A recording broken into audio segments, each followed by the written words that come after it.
Hi అండి, welcome back to Madhu's cakes and vlogs. ఇదైతే Sunday vlog అండి. నేను ఆదివారం ఏమో చేపలు అయితే తెప్పించుకున్నాను. ఇవి 50 రూపాయలు అండి. మాకు ఇంటింటికి కూడా వస్తారు. నేనైతే ఒక 50 రూపాయలు చేపలు అయితే తీసుకున్నాను. ఎందుకంటే నైట్ ఎలాగా నాకు మధ్యాహ్నానికి వస్తే సరిపోతుంది.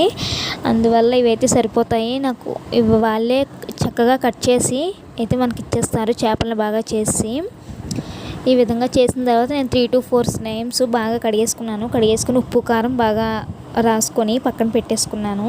కొంచెం మ్యారినేట్ అవుతుంది కదా. నెక్స్ట్ ఒక కళాయి తీసుకొని అందులో ఆయిల్ పోసుకొని ఉల్లిపాయలు అయితే వేసుకున్నాను. ఉల్లిపాయలు తొందరగా మగ్గాలంటే కొంచెం సాల్ట్ వేసుకుంటే మనకు తొందరగా మగ్గుతాయండి. నెక్స్ట్ టమాటాలు కూడా యాడ్ చేసుకుని బాగా కలిపేసుకున్నాను. టమాటాలు కూడా చిన్నది మగ్గుతున్నాయి అనగా నేను పక్కన పెట్టుకున్న చేపలని కూడా వేసేసుకుంటున్నాను. నేను ఆల్రెడీ కొంచెం సాల్ట్ అయితే ముందు వేసుకున్నాను కదా. నెక్స్ట్ చేపల్లో ఆల్రెడీ సాల్ట్ వేసి ఉంటుంది. మనం ఎక్కువ సాల్ట్ అయిపోతుంది. ఎక్కువగానే వేసేస్తే మనం కరెక్ట్గా ఉల్లిపాయలు టమాటాలకు సరిపడే సాల్ట్ మాత్రం వేసుకోవాలి ఫస్ట్.